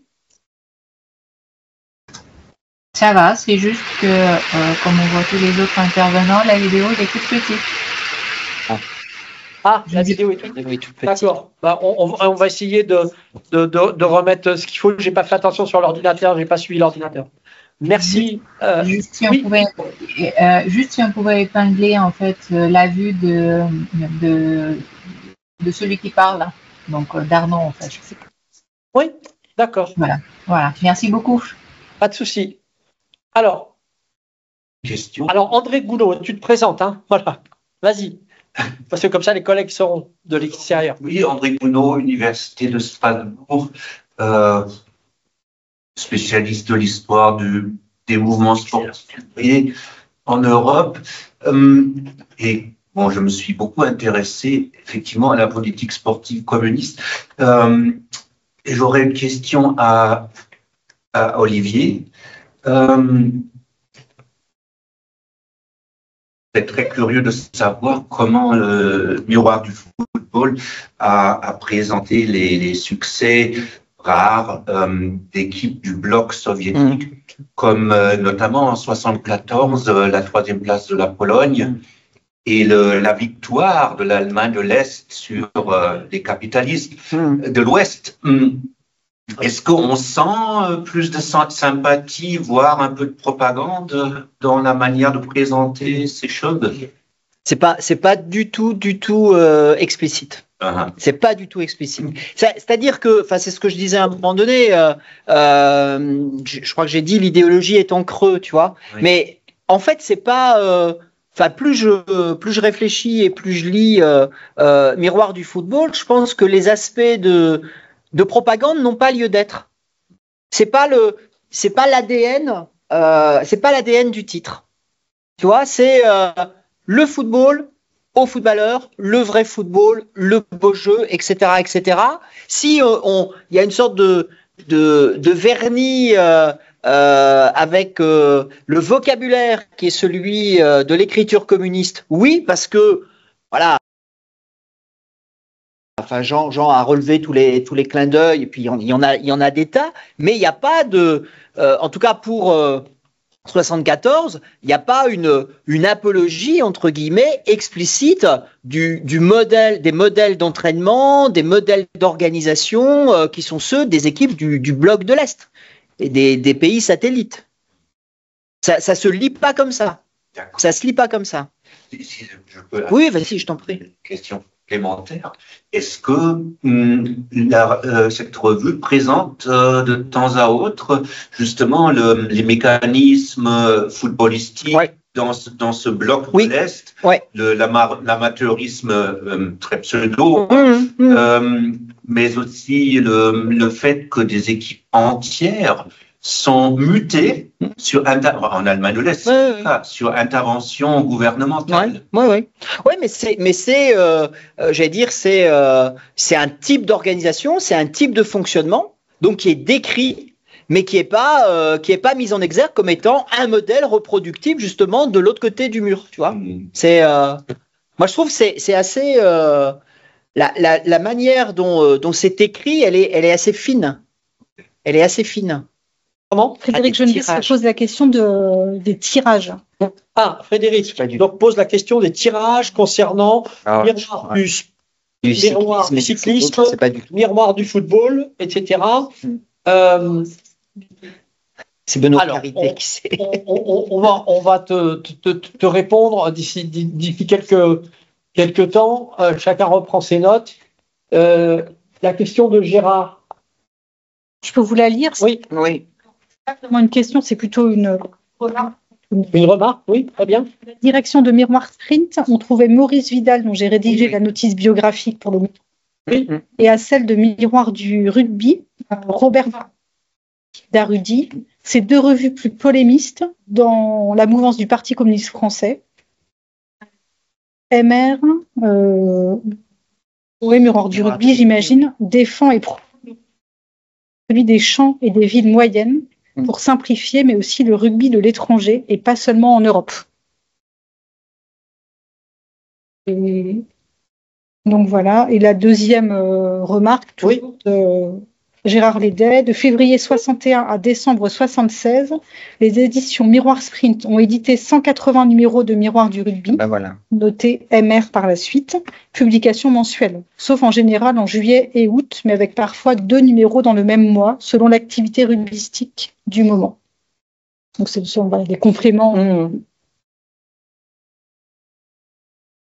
Alors sur ces remarques, effectivement, Gérard, elles sont justes, elles sont importantes. Hein. Elles montrent bien la spécificité peut-être qu'ont ces revues miroirs au sein de la galaxie communiste, pour reprendre l'expression, et on met des guillemets à tout ça, avec quelque chose qui n'est pas toujours, comment dirais-je, dans la ligne, hein, en particulier pour Miroir du football.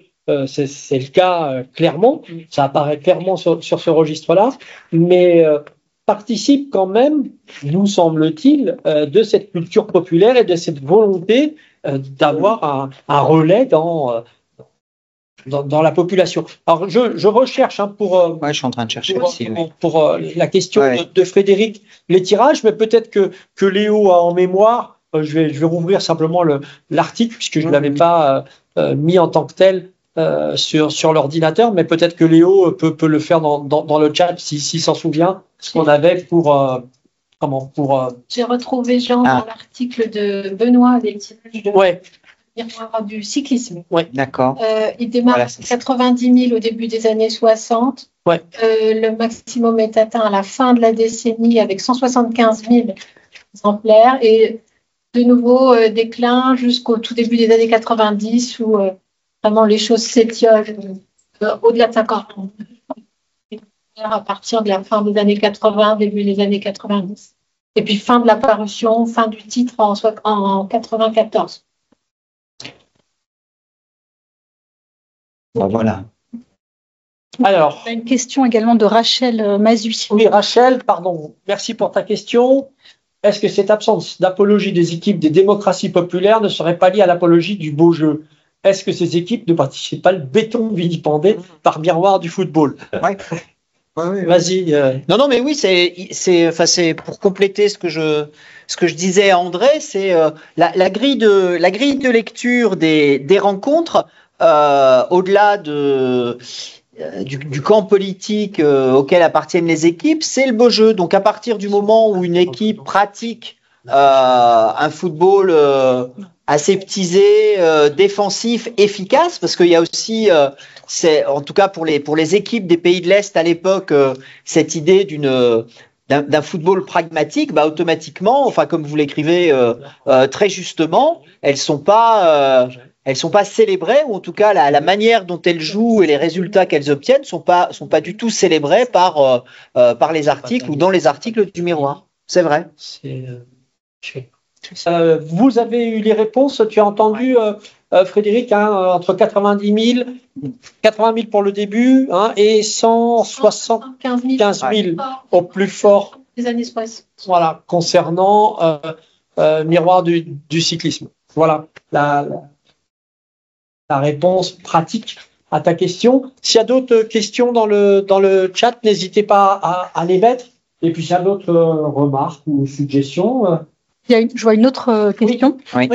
Gérard Lédet qui se demande en fait s'il y aura une édition prévue de Miroir du rugby. Donc j'imagine qu'il entend par édition diffusion numérique.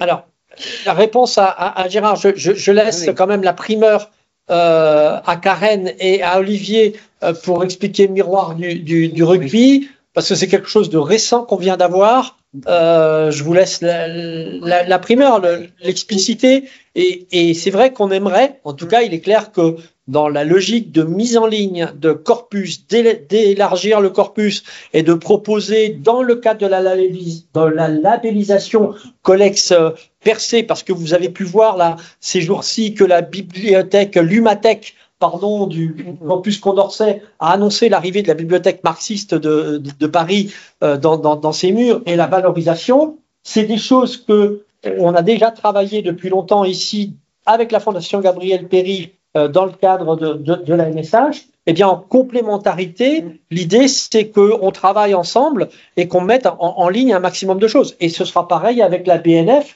qui a déjà mis des choses en ligne, soit sur Gallica, soit sur Retro News, mais ces revues spécifiques n'y sont pas. Donc, ce sera aussi un des apports, me semble-t-il, de la MSH dans le futur pour l'ensemble des collègues. Alors, je vous laisse évoquer Miroir du Futsal. L'intérêt de ce projet Iris, notamment, parce qu'on a commencé avec Iris, même si MIF, Miroir du Foot, a été mené de front, c'est que à travers les diverses opérations de valorisation, on a pu établir des contacts avec finalement un ensemble d'acteurs assez différents et assez vastes, et en particulier des amateurs de cyclisme qui, par ailleurs, sont des fervents de ce miroir du cyclisme et d'autres miroirs. Et donc, la bonne nouvelle de ces tout derniers jours, c'est qu'effectivement, la MSH de Dijon sera en capacité de recevoir l'ensemble de la collection miroir du rugby, ainsi que miroir du football, qui nous sont parvenus sous forme numérique. Mais on est vraiment au tout début de cette opération-là, puisque les fichiers vont être confiés aux documentalistes et archivistes de la MSH pour effectuer les inventaires, les vérifications d'usage et pouvoir, dans un premier temps, commencer à exploiter, peut-être monter des projets de recherche.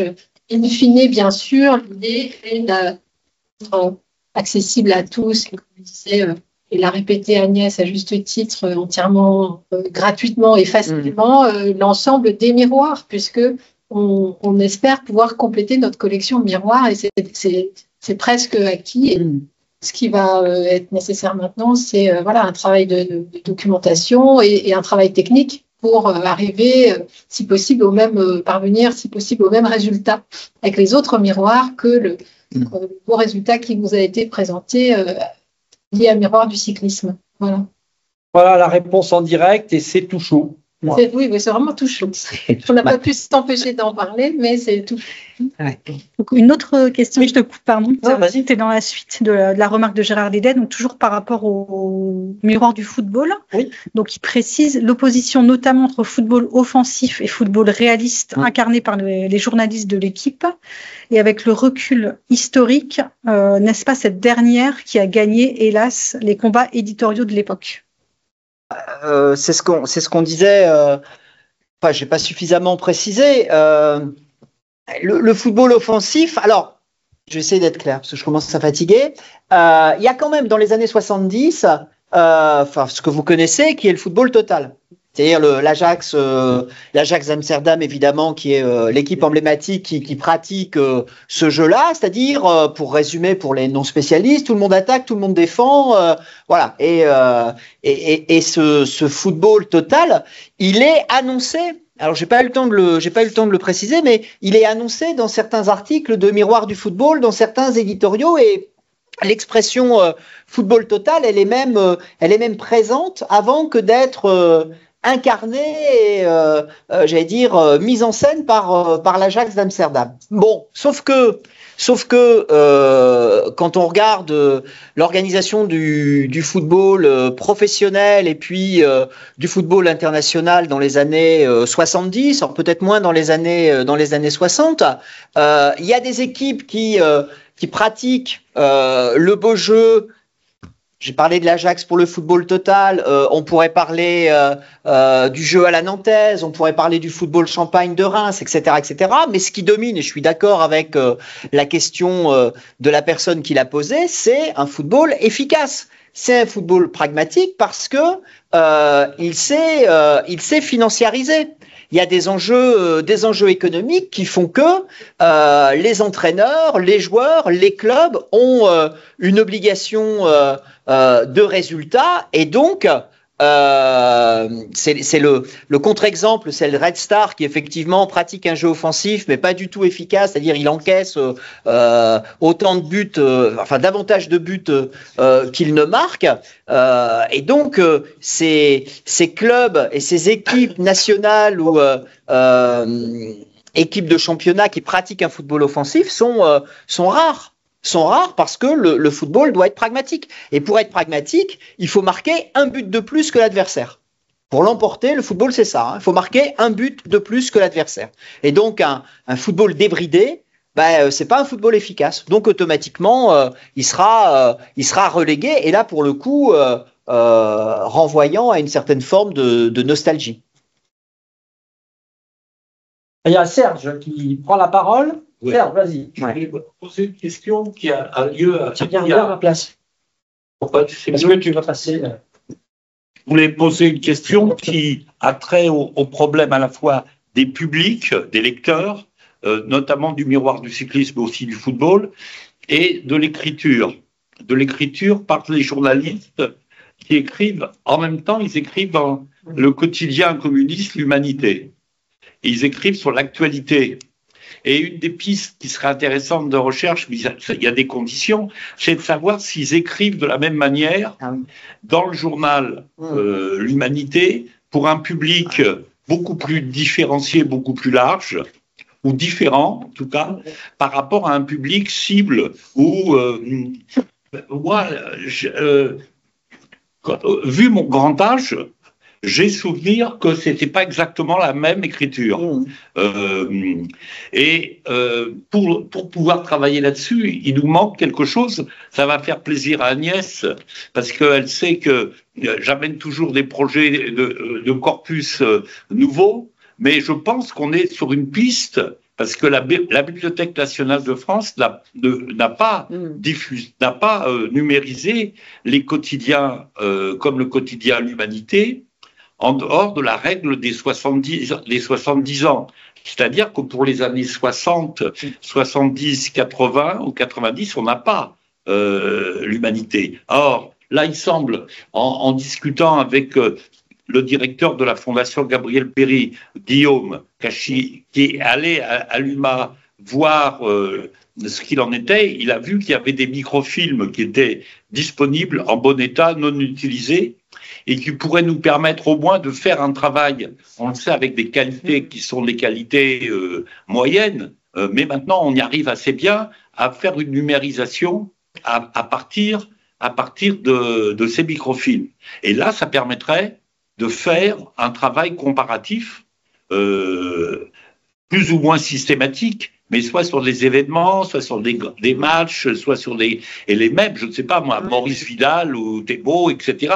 On les retrouve, ces signatures. Et ça serait, je ne sais pas ce que vous en pensez. Et ça pourrait être intéressant de voir qu'il n'y a pas que l'écriture communiste, ou plus exactement dans l'écriture communiste, il y a une réflexion sur les publics à qui on s'adresse. Et les publics qu'on pourrait appeler spécialisés. C'est un peu, je prends une analogie, parce que c'est pas vrai que pour les gens qui aiment le football, ou qui sont, ça peut être par exemple pour les intellectuels. Comment on s'adresse aux intellectuels dans le journal La Nouvelle Critique, les lettres françaises, et comment on s'adresse aux intellectuels dans le journal L'Humanité. Hein. C'est pas je fais une hypothèse parmi d'autres qui peut exister. À la fois la question du beau jeu pour le foot et la question de ce qu'on pourrait appeler l'exigence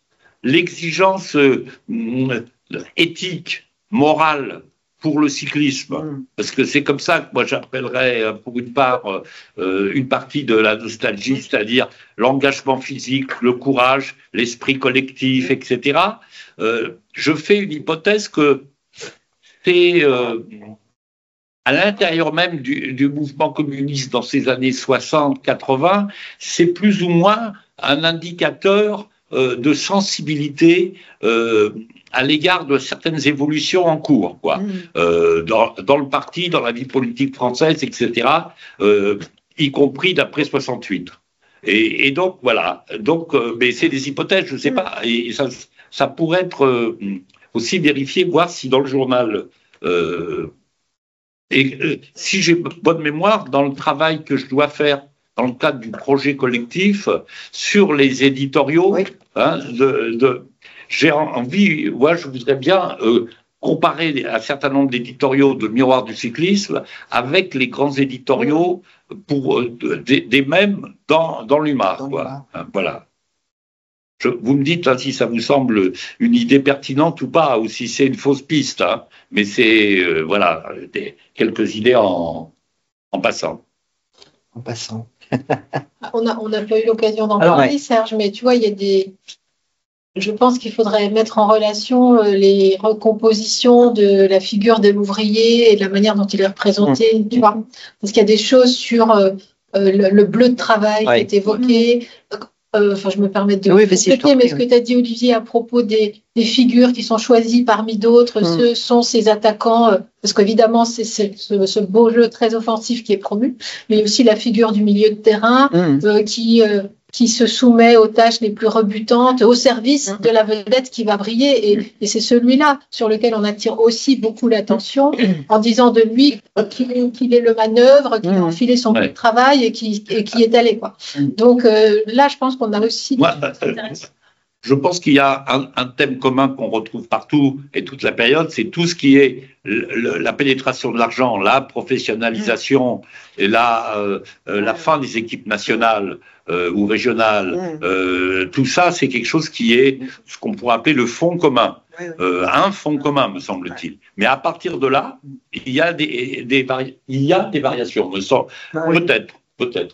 C'est une très bonne piste. Et puis Léo répondait parce que Dimitri Aubin, hein, il n'est pas avec nous aujourd'hui, mais il suit et il a participé à Miroir du football et il rappelle effectivement à Rachel Mazui que le beau jeu, il y a un article sur l'équipe de RDA au moment où elle change de jeu au milieu des années 70. 76. Merci d'avoir rappelé ça, Léo. Moi, c'est une réflexion, une remarque pour prolonger ce que tu dis, Serge, à propos et puis Karen à propos des choses qui sont communes. J'ai oublié, complètement de dire que il y a aussi dans Miroir du football l'idée selon laquelle, justement par rapport au mercantilisme, au héros sportif, alors Coppa, c'est une figure un peu particulière, mais l'idée et ça renvoie à ce que tu disais, Jean, sur mai 68, le footballeur, c'est un travailleur ordinaire. Ça, c'est très ancré. C'est un travailleur ordinaire. C'est pas quelqu'un, parce qu'il y a eu tout le débat sur l'amateurisme marron, le professionnalisme, et dans l'entre-deux-guerres, on considère que gagner de l'argent, c'est Alfred Wahl qui dit ça très très bien, gagner de l'argent en faisant du football, en jouant au football, c'est complètement amoral. Complètement immoral, parce que le travail, c'est pas ça. Le travail, c'est pas ça. Et justement, là, pour le coup, à 30 ans de distance, il y a cette idée une sorte de sécularisation du footballeur dans le monde du travail. Alors, travailleur ordinaire, ça veut dire quoi? Ça veut dire qu'il a des devoirs vis-à-vis de son équipe, vis-à-vis du collectif, mais qu'il a aussi des droits. Et justement, les contrats. Et il y a la question du contrat à vie, il y a la question du contrat à temps, il y a la question il y a des articles extraordinaires sur les conditions de travail qui doivent être offertes aux footballeurs à l'entraînement. C'est-à-dire qu'ils sont pas taillables et corvéables à merci. Ils doivent avoir des conditions de déplacement qui soient des conditions dignes. Ils doivent avoir des équipements adaptés à leur métier. Enfin, bon, j'ai pas eu le temps et puis là, pour le coup, c'est un vrai angle mort parce que j'ai pas eu le temps de travailler cette lecture-là du footballeur comme un travailleur ordinaire. Et on le voit en mai 68. Alors là, pour le coup, l'occupation du 60 bis avenue d'Iéna, c'est ça, et ça débouchera sur la charte du footballeur professionnel avec, j'avais dit, j'en parlerai, Philippe Seguin, qui à l'époque est jeune maître des requêtes au Conseil d'État, qui est noir, passionné de football et qui rédige. Alors on est en 68 quand même, hein. Enfin ça sera 73 le contrat, 72-73. Donc dans la France fin Pompidou, début des années Giscard, il rédige le contrat du footballeur professionnel. Et ça c'est assez étonnant quand même, parce que les présidents de club n'en veulent pas. Hein. Présidents de club n'en veulent pas. Et ce qui renvoie aussi aux travaux ici du laboratoire de droit, hein, lié au Crédit et tous les collègues juristes. L'école telle qui a été montée ici sur cette question du contrat, du droit du footballeur et du syndicalisme. Et là, quelque part, Thébault a pu peut-être, et les siens, imposer quelque chose. Ça s'inscrit dans... Alors, c'est peut-être la réponse tout à l'heure en disant le jeu fermé ou défensif l'a emporté sur le beau jeu, mais l'héritage peut-être de Miroir du football, c'est à contrario ou peut-être malgré Miroir du football. Oui, non, mais il y a pas de souci par rapport à ça, mais débouche sur cette logique du contrat et de ses acquis sociaux. Non, mais c'est ça. Je mets des guillemets par rapport. C'est ça. On incite explicitement le footballeur à se soulever contre les systèmes de jeu qui lui sont néfastes. Enfin, je crois que il y a une citation que j'avais relevée dans mon article, mais je ne pourrais pas la retrouver, mais c'est ça. On vous impose de jouer le béton, si ça ne vous convient pas, et ça ne vous convient pas, parce que ce n'est pas moral, ce n'est pas noble, ce n'est pas une manière de vous libérer, faites autrement, et jouez autrement. Et allez à l'encontre des consignes de l'entraîneur s'il le faut. Alors, on a encore une chose dans le chat. Agnès va nous le dire. Oui. Donc, c'est Gérard Lédet qui nous signale la publication de Thibault Leplat, qui date de 2013. Oui. Football à la française. Qui reprend vraiment bien la situation du football dans les années 60-70, qui a bien développé ici. Mais voilà, c'est une piste de lecture. Donc, il précise que l'ouvrage reprend à sa manière les thématiques et les controverses entre Batteux et Boulogne. Oui, bien sûr. Alors, il y a cette bibliographie-là, il y a tous les enjeux aussi de l'histoire du football populaire. N'oublions jamais ces travaux-là. Donc, voilà. Jean, une remarque de Léo Rosel qui vient qui parle de la dénonciation de la publicité dans le foot. Oui, ça c'est effectivement la spécificité aussi de Miroir du football. Tu as raison, la dénonciation de la publicité, des sponsors. Mais à contrario, si on prend Miroir du cyclisme, c'est tout le contraire. C'est tout le contraire. C'est là le paradoxe parce que c'est ce qui nourrit aussi le journal et qui finance le journal. Même si dans Miroir du football, souviens-toi, on retrouvait Adidas, les crampons, les chaussures, etc., etc. C'est toujours la difficulté de tenir entre une ligne, on va dire pure, et puis la logique d'un financement de la revue qui n'est pas simplement lié aux abonnements et aux logiques de la maison d'édition, qui les finance. Voilà. Contradictions. Mais voilà, c'est toutes ces contradictions. Les inscriptions sur les casquettes, les bidons, les stars, etc. Puis par ailleurs, il y a des pages entières de pubs, du magazine. Donc voilà, rapidement pour la séance d'aujourd'hui. Je pense ce n'est qu'un début comme toujours. On va continuer. Et tout ça sera publié. Certains demandaient. Donc la première publication, c'est dans quelques semaines. Allez, on va. Allez. Moi, j'aurais 10 jours, mais bon, quelques semaines. Parce qu'il nous manque un 10 jours, c'est 2 semaines, c'est une semaine. Bon, d'accord. Allez. De Territoire Contemporain. Donc, vous aurez en ligne gratuitement, bien sûr, la revue Territoire Contemporain du laboratoire que Serge avait fondé, que Philippe Poirier a reprise maintenant. Donc, sur la journée Miroir du football. Donc, vous aurez l'essentiel de ce qui est fait autour de Miroir du football.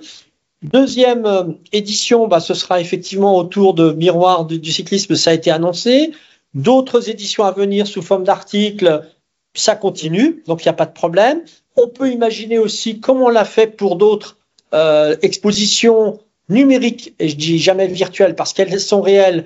Grâce à la Fondation, on a fait plusieurs expositions ces dernières années, non seulement sur le congrès de Tours, non seulement sur la commune, non seulement sur les FTP, MOI. Bientôt, il va y en avoir une. Je parle sous contrôle de Léo Rosel sur la sécurité sociale et tous les enjeux des retraites, etc. On pourrait imaginer dans l'avenir quelque chose autour du sport ouvrier, mettant en enjeu aussi les anniversaires à venir autour du Front populaire. Donc, de ce point de vue-là, on a encore beaucoup de choses à présenter et à médiatiser. Et puis surtout, la mise en ligne à venir. Alors, il y a déjà en ligne Miroir du cyclisme, mais à venir les autres collections. Et puis dans l'année, vous verrez, d'autres choses seront mises en ligne sur Pandore, des revues importantes pour avoir un bouquet de plus en plus grand sur tout ce qui concerne le monde communiste.